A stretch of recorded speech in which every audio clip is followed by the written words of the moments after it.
Yeah, it's the boss. I'm just sitting here reminiscing.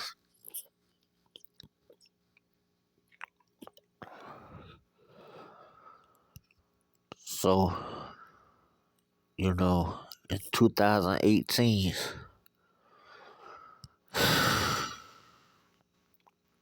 I was shot in the hand.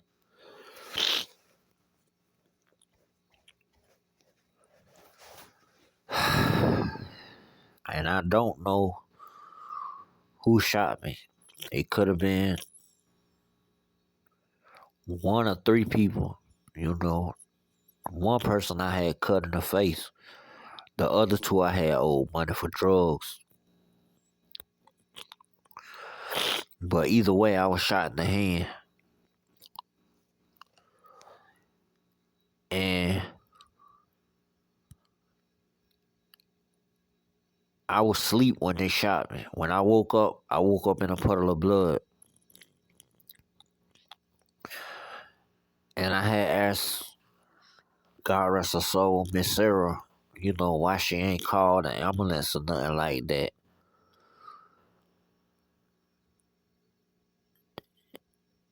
And she was like, she didn't know what had happened. But before she died, she told me somebody had called her and said the reason that someone shot me in the hand is because I was messing with a girl, helping their girlfriend or something like that. I don't know. I can't remember. But that's what she told me. That the person had called her and told her I was helping somebody's girlfriend or something. So I don't know. All I know is when I got shot, after me and Miss Sarah got into it, the police came and they sent me off to this hospital called Flint River for mental people. And Flint River told me I couldn't come back to Burke County because I was going to go to my mother's house, but they told me I couldn't come back to Burke County because I had just been shot. So they sent me to Albany, Georgia, to this lady named Miss Jackie that I knew. So I was staying up there with Miss Jackie for a little while. Then I got arrested. And then Burke County had a warrant out on me for when I had was fleeing and eluding and possession of marijuana less than an ounce.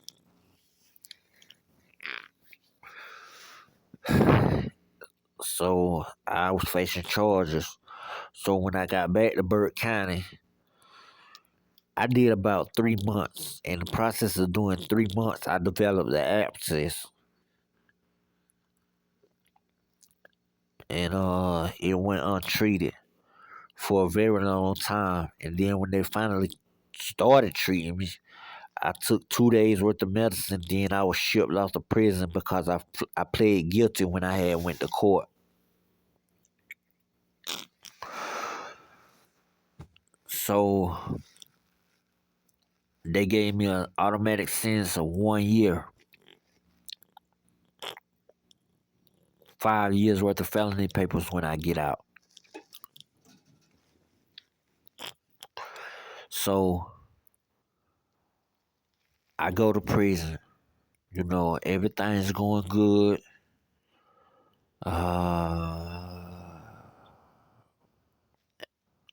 But I wasn't getting money in like that. My mama could only afford to send me $60 a month. Yeah, she could only afford to send me $60 a month.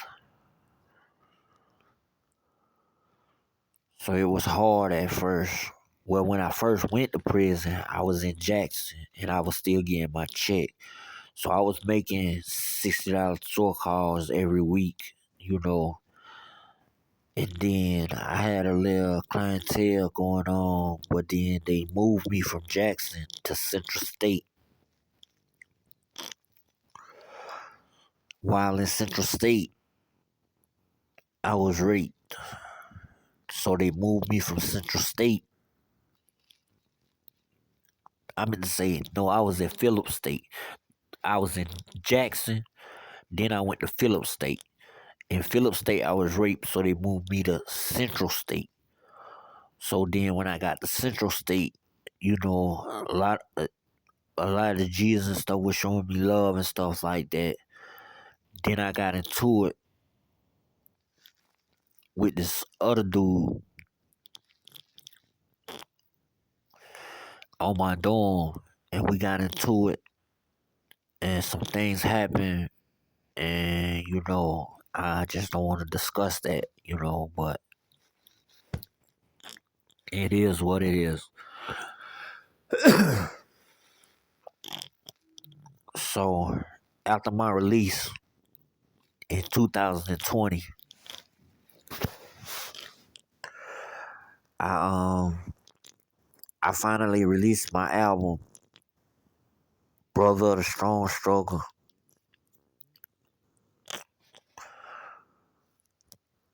over 150 different platforms over the internet.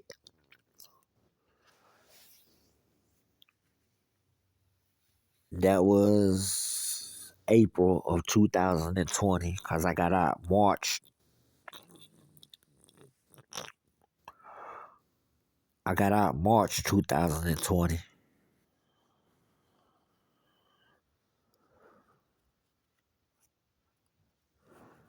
Yeah, I got out March 23rd, 2020. April is when I released my Brother of the Strong Struggle album on 150 different platforms. Then I got addicted to drugs again and was back and forth from my mama house to Miss Sarah house.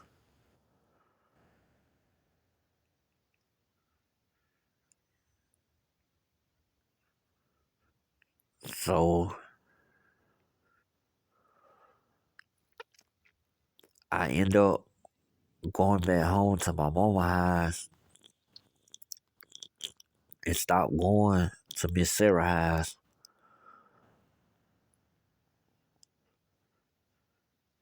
And then my grandmother died January 5th, a day before my birthday. January 6th, 2021. She died January 5th, 2021. January 6th, 2021 was my birthday, and my release of my single, Prison Windows, had just been released. A day after that, January the 7th, I got sent to the mental facility of East Central Regional in Augusta.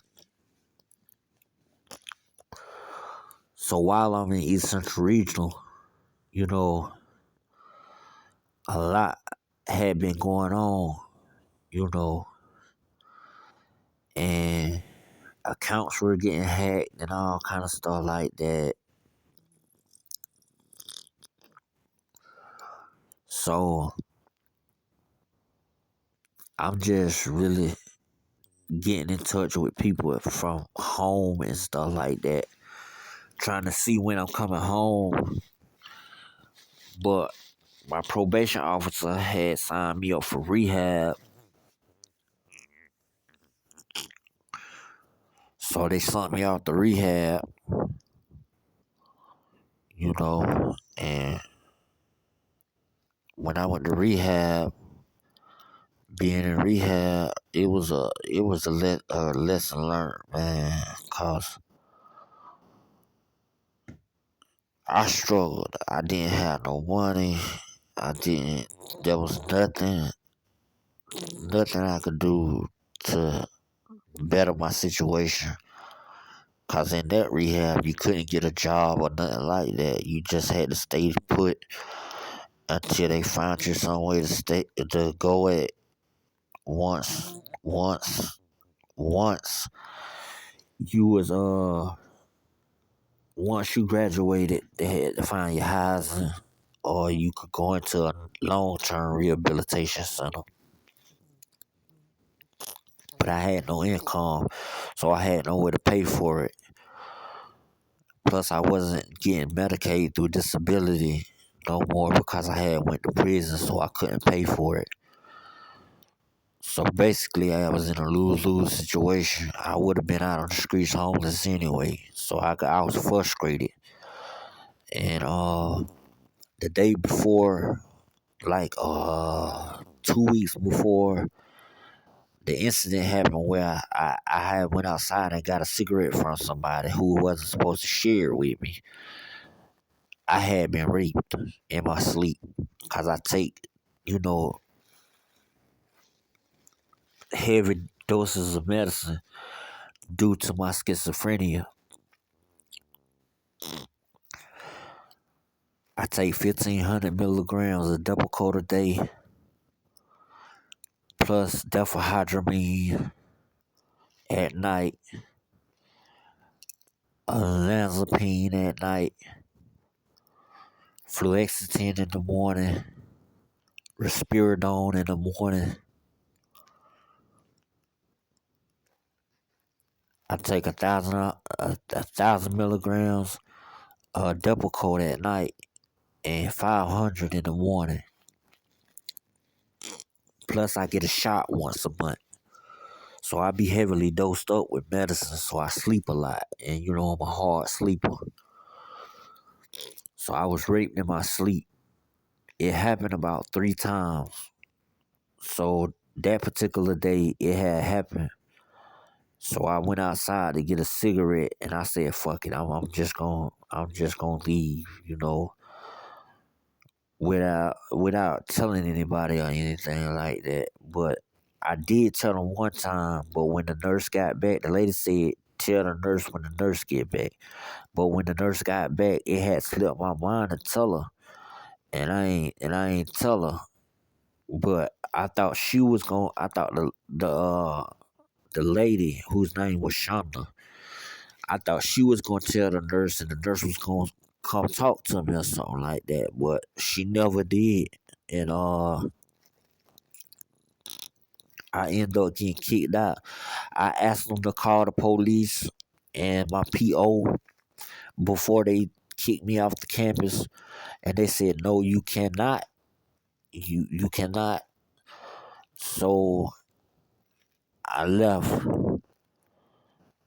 I'm stuck in Athens with no working phone, no food, no money,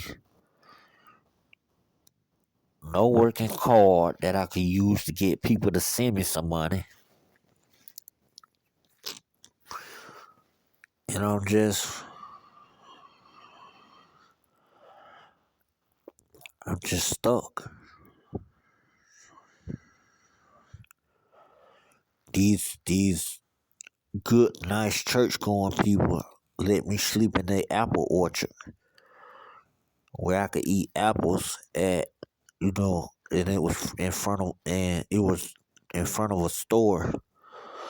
I would go to the store parking lot, and they would, some people that rode by would give me a couple dollars and stuff like that. I was able to buy lunch a couple of times and buy me some cigarettes a couple of times, and it was just an experience. I slept out in the rain, lost my phone, lost my shoes, lost my glasses. Well, my glasses broke first, then I lost them. Lost my medicine. I was really out my mind, off my meds, and barefoot in the middle of Athens with no way to get in touch with any of my folks. I tried calling from the hospital phone. The hospital phone wouldn't even let me dial out.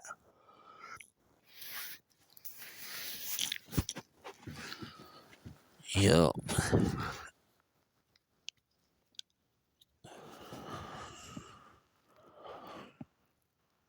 Then I um I was in I was in a state of shock, and I had passed out on the ground, and then this police officer came and checked on me, and I got up, and he called the ambulance for me, and while in the ambulance, that's how I lost my shoes. I was getting in the ambulance, and before I could tell them, "Oh no, let me get my shoes," they said, "Just get down and lay down." I laid down. So when I got to the hospital, taking mine off my meds for about 5 6 days. I've been off my meds because I lost them, and along with my glasses and my phone, and I just lost my shoes. So I'm sitting down. He wheeled me into the wheelchair to the emergency room desk where I was filling out the paperwork, and then I seen direct payment, and I was like, I'm not finna get in no medical debt right now, cause I don't even know if they still gonna give me my disability. And I already can't afford the medicine. So I said, no, I'm not going. So I got up and I walked out. And a little ways down, it was a restaurant. I was gonna walk in there and use the bathroom, but then they closed. So I walked a little ways down further, and it was a shopping center. So I was walking through the little walkway towards the door. Then when I got by the door, I kind of passed out and fell. And then two Caucasian dudes asked me, did I need anything? I said, yes, some water and some tater chips. So while they was in the store, a police officer came and asked me, was I all right? And I said, yeah, I'm all right. I said, somebody just went in the store to give me some water and some tater chips. She said, well, let me call the ambulance. She called the ambulance.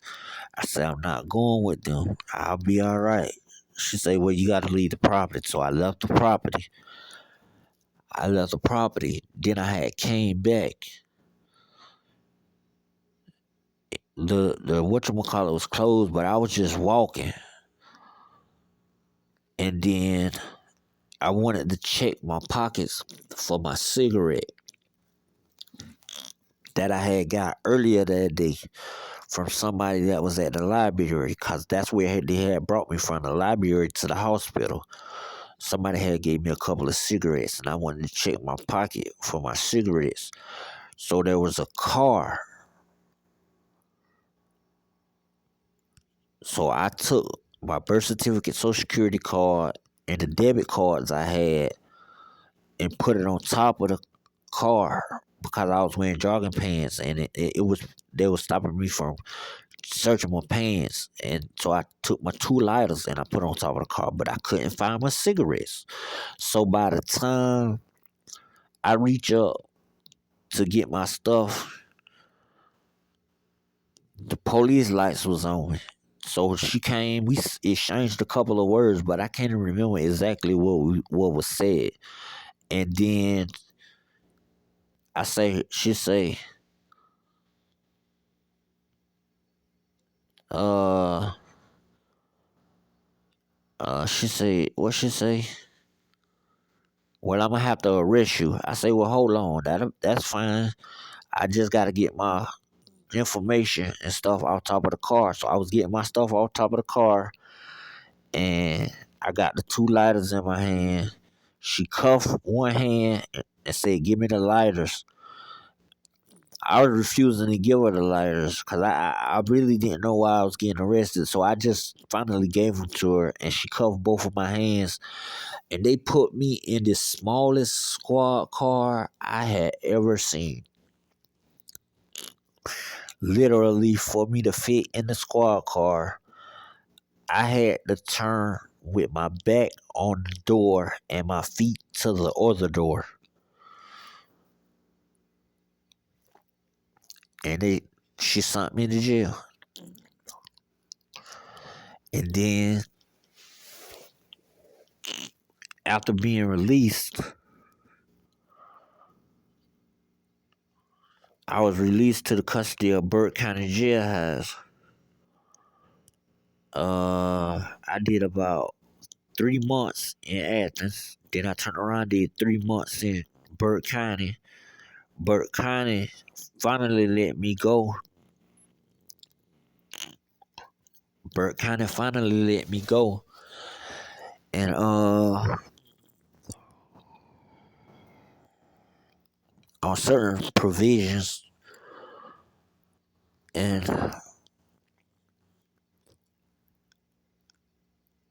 I signed up with DistroKid,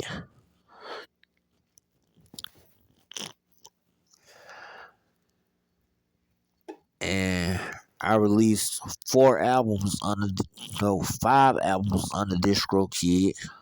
No, 4. Devotion, I Am, After the Struggle, and I Am the Struggle. So 4. I released 4 albums with DistroKid, 2 singles, and an album with CD Baby. Uh, Prison Windows, Bunking, and Brother of Strong Struggle. I released 1 EP and 1 single with Amuse, which is Prison Windows and the Struggle EP.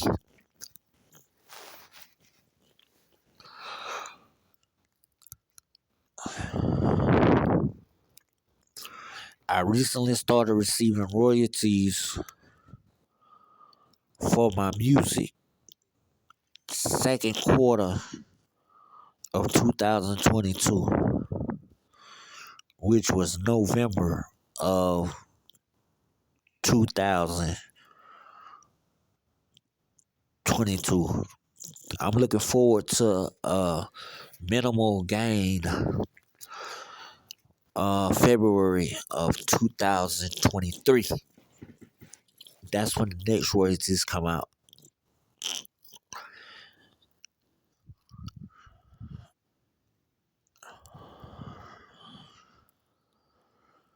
Yep.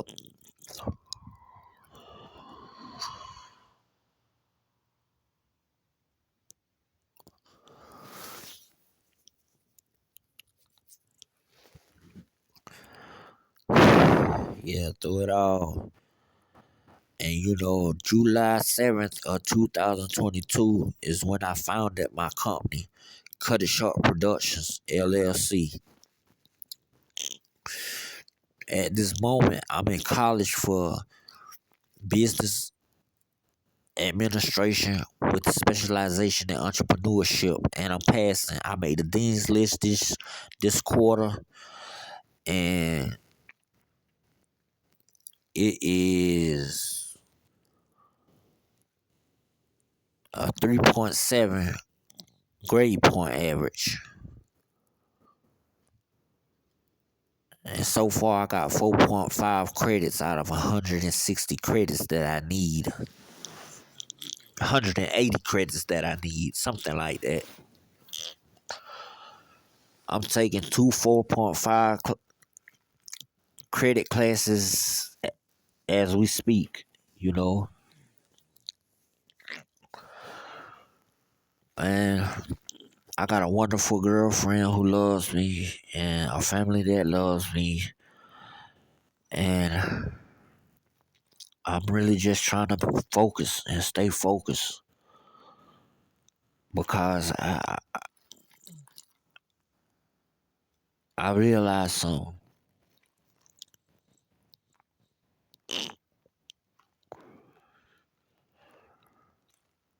Life ain't hard, but it ain't also easy. When you making decisions that jeopardize your future, then you know you ain't doing what's right.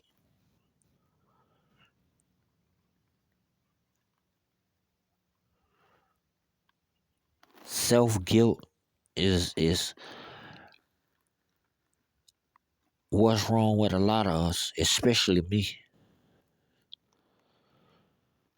I have that self guilt towards a lot of the things I do.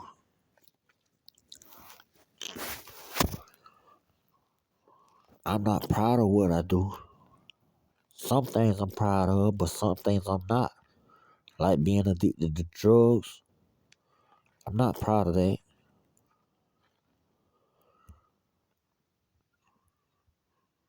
I really ain't. And it's hard because no matter what you tell people, they always gonna look at you like you're an addict. It don't matter if you spending $10 or you spending $20,000. You always gonna want more.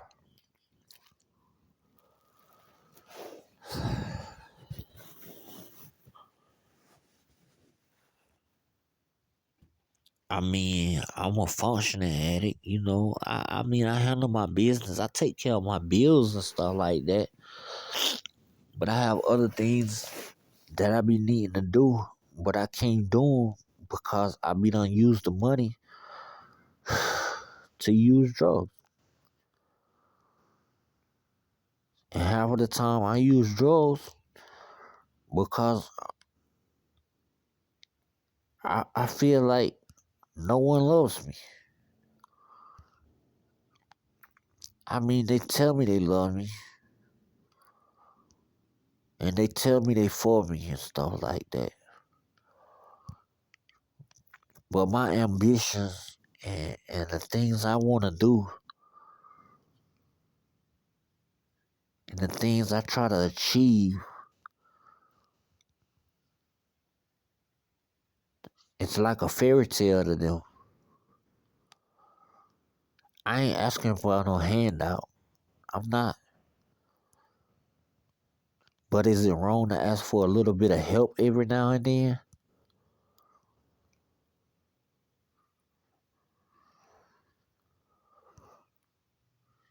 Everybody need help. I need help.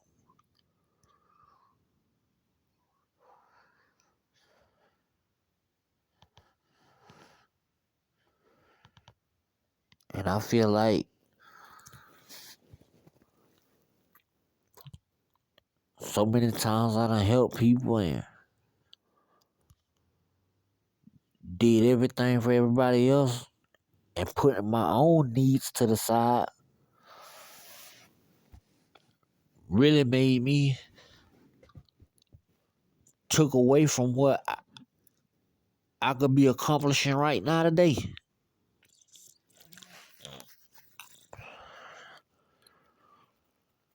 I'm not trying to get out of the responsibilities of taking care of myself. That's not what I'm saying. What I'm saying is, not only did I take care of myself, but I took care of other people too.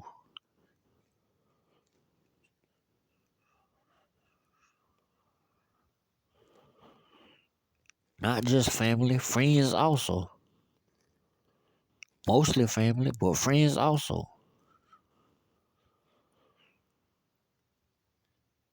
And I've sacrificed and I've sacrificed and I've sacrificed. I got a foundation and it's worth building on.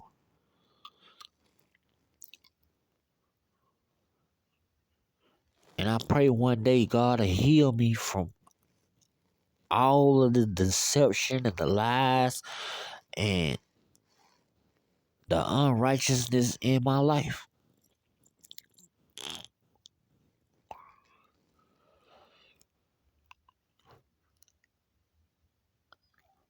The positive things in my life. I got my own business. I'm in college. I'm passing my college classes. I got an income. I pay my bills. I got good hygienics. I buy my food for the month. I buy my laundry detergent for the month. And I also get my hair cut every 2 weeks.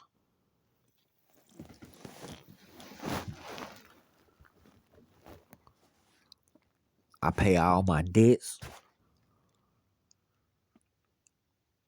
The ones I have now, the ones in the past, I ain't even worried about them. I'm not worried about them. If they do something to me, they just do something to me. I don't even give a fuck about that shit no more. That's out of my mind.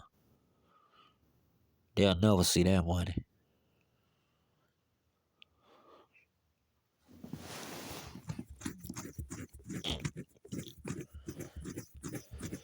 Even if I did blow up rapping and stuff like that, they'll never see that money.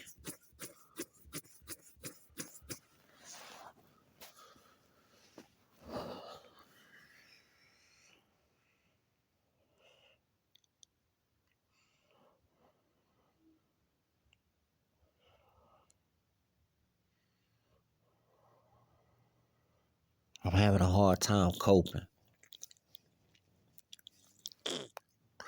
Having a hard time coping.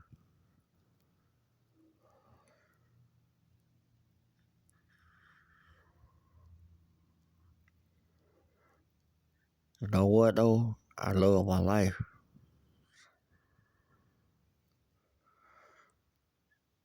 If I lose it, everything I did was worth it.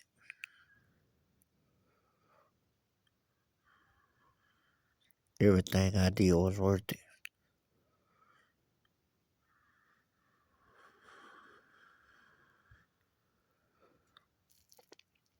And then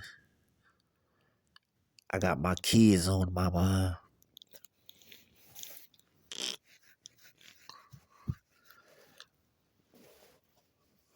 All I know is a birthday, July the 19th, 2012, 2011, 2012, something like that. July the 19th.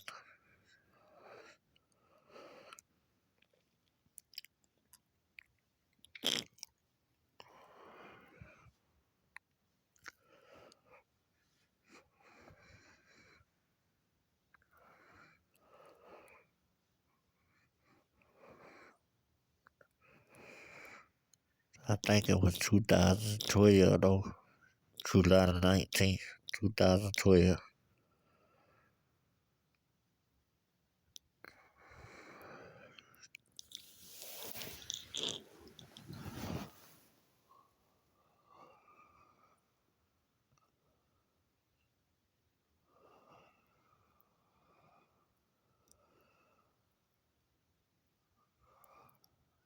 Yeah,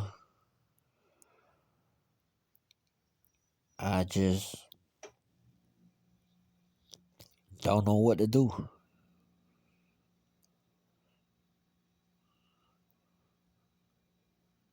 Couple of names was all I got. Even if that's their real name or not, I don't know.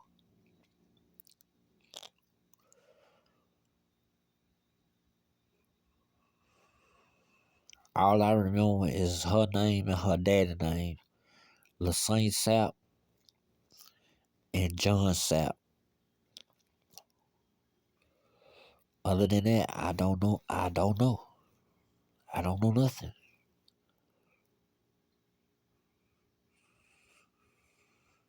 I just want to see my kids. That's it.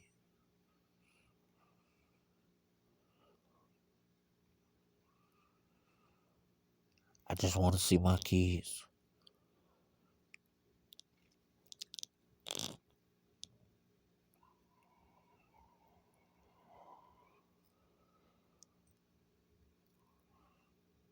It's the boss. One time, two times. Holla back.